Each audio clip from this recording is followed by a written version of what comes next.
Did you know a mother drowned her two sons to be with a man who didn't want kids, then blamed a black man on national TV for 9 days? Her name was Susan Smith from South Carolina. On October 25th, 1994, she called 911 crying, saying an African-American man carjacked her with her sons inside.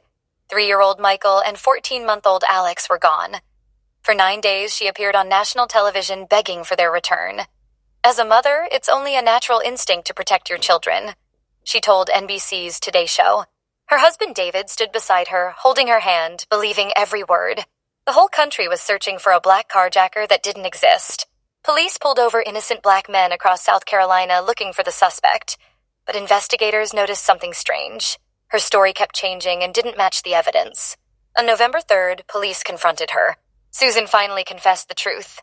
She had strapped Michael and Alex into their car seats, released the handbrake, and watched her car roll into John D. Long Lake. The car floated for 6 minutes before sinking to the bottom with her babies inside. Why did she do it?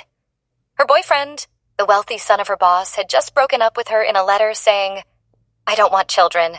Inside the car, divers found the boys still in their car seats, along with Susan's wedding dress and photo album. She was trying to erase her entire life to start fresh with him. Susan was sentenced to life in prison. In November 2024, after 30 years, she asked for parole. She was denied unanimously.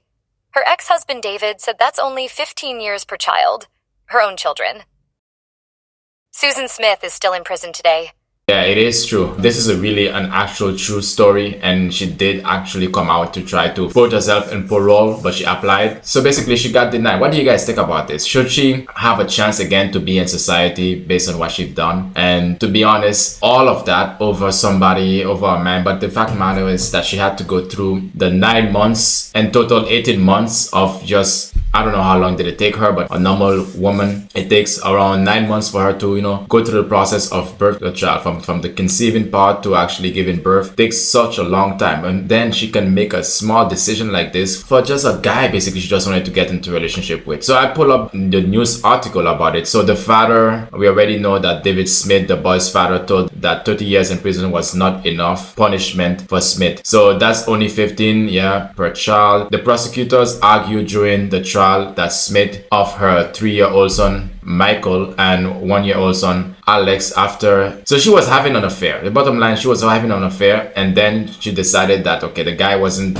gonna be dating any single mothers, and then she decided to make such horrible decision to actually off her child. I believe there are some excellent mothers out there, but there are some people who shouldn't be parents, to be honest. There are some mothers who shouldn't be parents, and especially if you're gonna put your child in that situation and basically end your child's life. During the trial, Smith initially said she was carjacked, but the fact matter is that the story that she came along with to try to blame it on a black man, means saying that she was carjacked, that's the reason why she decided to do this type of thing to her own child that she carried for 9 months. This is crazy though. There are more worse stories than this, but the bottom line is you can't get any worse than taking your child's life, your own child's life. And sometimes some mothers typically say, I don't know if it's in a jerky way, but sometimes also in a moment they are highly angry, they can say, I put you on this earth, I'll be the one to take you off on this earth. Do you guys find this is a right thing to say?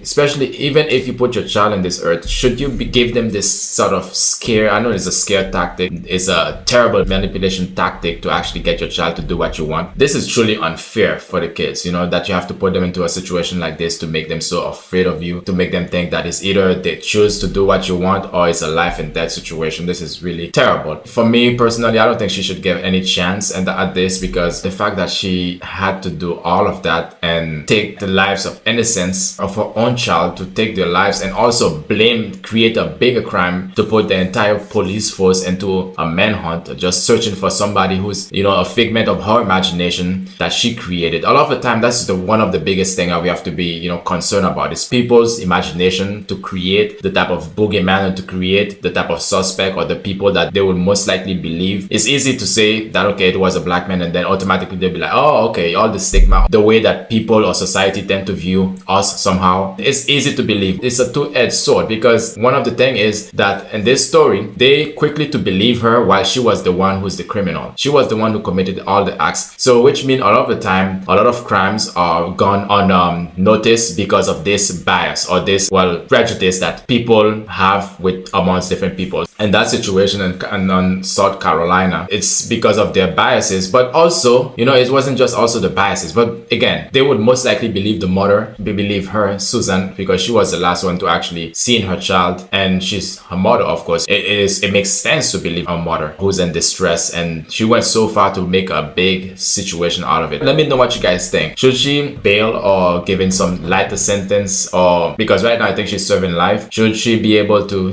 roam free around the world again? Because at this point she's around 50-ish. Around this time, when she get out of in society, what can she actually provide to society? What is it that she can actually do in terms of, she can only live her life, true, but this is one of the really terrible crime. And I'll see you guys in the next one. It's an evil world we live in.